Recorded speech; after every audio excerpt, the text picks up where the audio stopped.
Hello बच्चों, चलिए NEET के क्वेश्चन को विराम देते हुए जेई मेंस 2024 के कुछ क्वेश्चंस को करते हैं।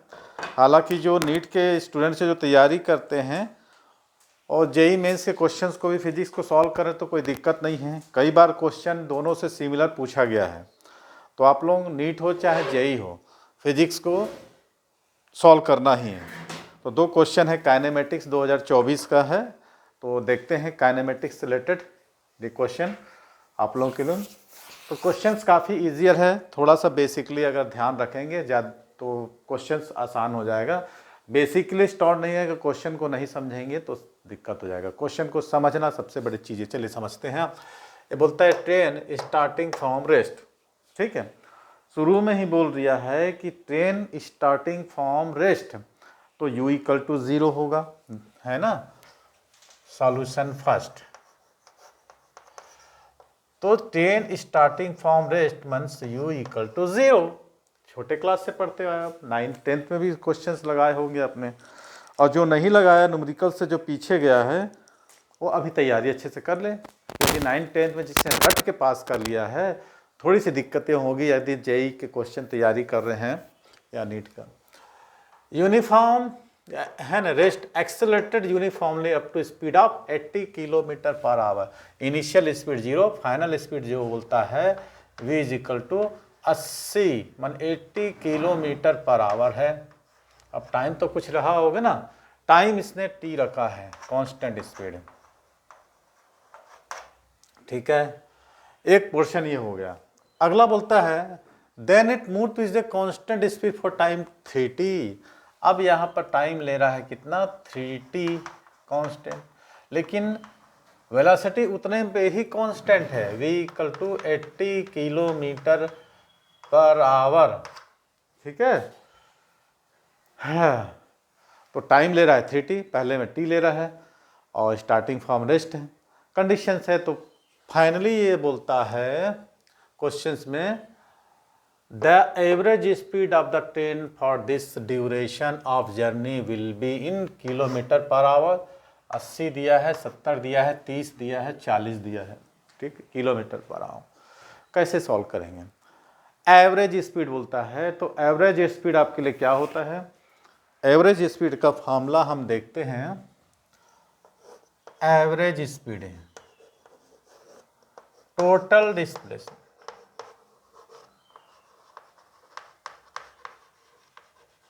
अपॉन टोटल टाइम टेकन,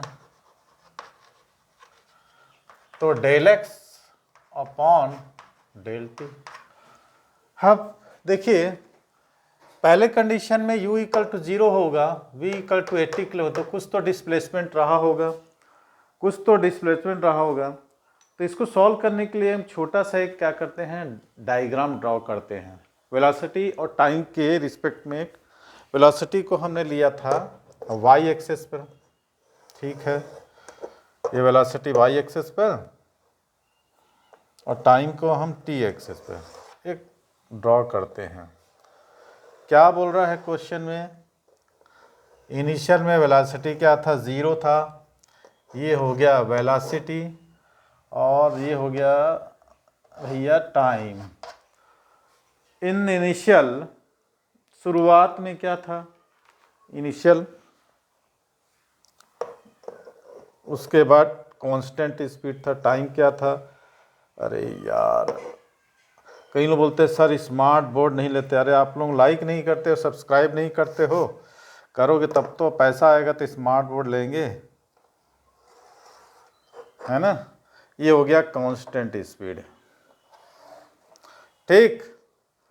तो अब यहाँ से यहाँ तक कितना टाइम ले रहा है, t, है ना, यहाँ से यहाँ तक t टाइम ले रहा है, और इसको ऐसा लिख देते हैं टाइम t, और फिर ये यहाँ से पूरा ये यहाँ तक जाने में कितना टाइम ले रहा है, 3t,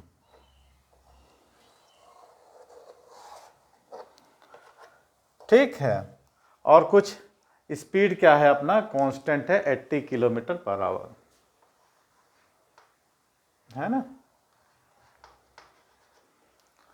ठीक। तो आपको एक ट्रायंगल दिख गया ना, ये कि आपको ट्रायंगल मिल रहा है और एक आपको रेक्टेंगल मिल रहा है। तो क्या हम इसको निकाल सकते हैं? ये टाइम कितना हो गया? 3t, कोई दिक्कत नहीं है, ठीक है। तो अपन क्या करते हैं, एक ट्रायंगल है, इसको लगा दो O A B C D. Area of triangle, total displacement में अपन लिखते हैं वी एवरेज। कैसे निकालोगे? Area of triangle O A B, right angle triangle लिख देना, triangle O A B plus area of rectangle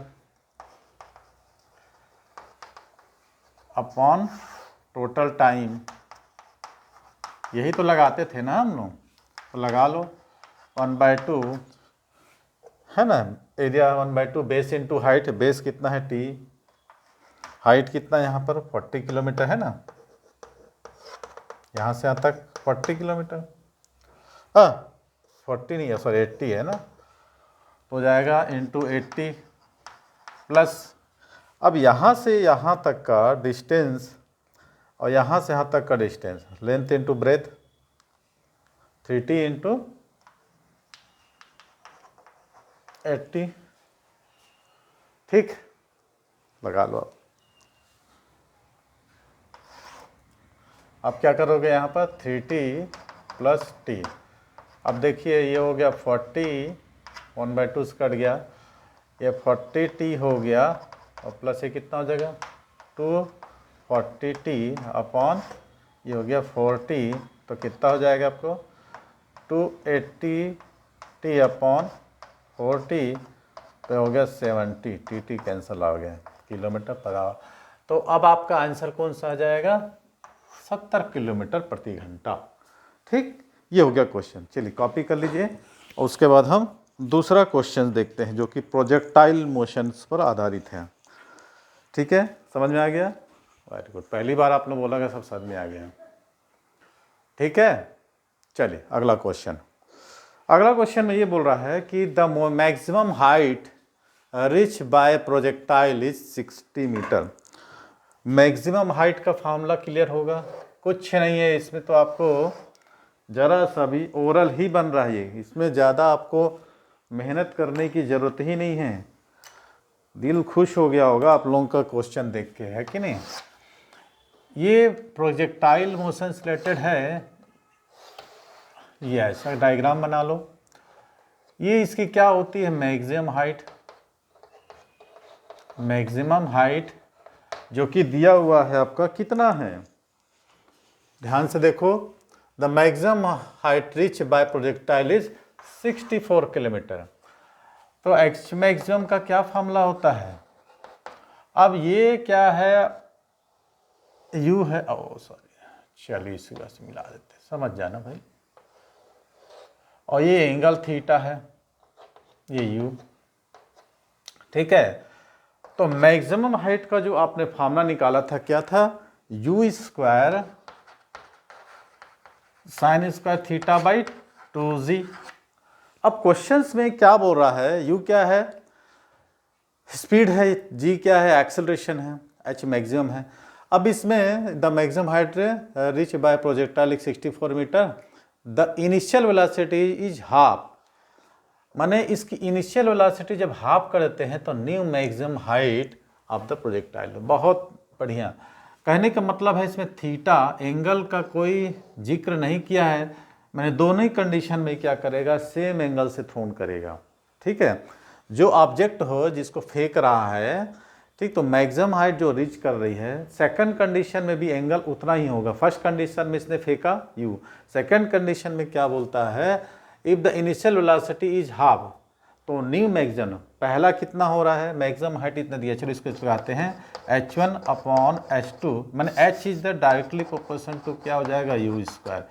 मैंने साइन थीटा और जी तो कांस्टेंट रहते हैं, मैंने थीटा क्या हो जाएगा? आपको कांस्टेंट हो जाएगा, तो h is the inversely proportion to कितना हो जाएगा? U square. तो हम यदि ये मान लेते हैं कि इनिशियल में h maximum 1 upon h maximum 2 is equal to u1 square upon u1 2 square, इसको हम लिखते हैं। अब h maximum 1 is equal to कितना दिया है 64।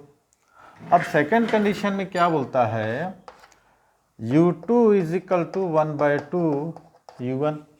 सेकंड कंडीशन में क्या बोल रहा है कि वेलोसिटी को हाफ कर देते हैं, तो u1 इज इक्वल टू क्या हो जाएगा 2u2। बस यहाँ रुकते तो डायरेक्ट हम कर सकते थे इसको 2 मिनट में, लेकिन आप लोगों को पढ़ना है। ये हो जाएगा 27 h maximum 2 is equal to u1 की जगह 2u2 कर देंगे तो 2u2/u2 ये कैंसिल हो गया, स्क्वायर तो कितना जाएगा 64 था ना यार, 27 क्या लगेगा 64 था ना, तो 64/4 इक्वल टू h मैक्सिमम 2 तो कितना जाएगा 16, h मैक्सिमम 2 इक्वल 16 किलोमीटर।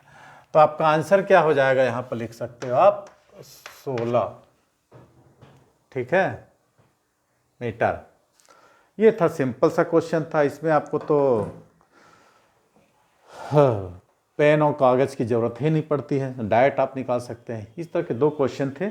चलिए 2-4 क्वेश्चन जेईई मेंस के और देख लेते हैं। इसको आप लोग अपलोड कर लीजिए, अरे सॉरी अपलोड करते हैं, कॉपी कर लीजिए, इसको हम अपलोड कर देते हैं। आज हम अपलोड कर दिएंगे इसको। और नेक्स्ट 2 क्वेश्चन हो रहे। चमक रहा है बेटा? अच्छा, लाइट नहीं जलाए थे इसे चमक रहा। अब दिख रहा है? अच्छा, 1 मिनट, डायरेक्ट अब तो दिख रहा होगा, ठीक है। चलिए नोट कर लीजिए, कुछ नहीं रखा है इसमें, है मैक्सिमम हाइट का फॉर्मूला हम लगा दिए हैं, u square sine square theta upon 2g।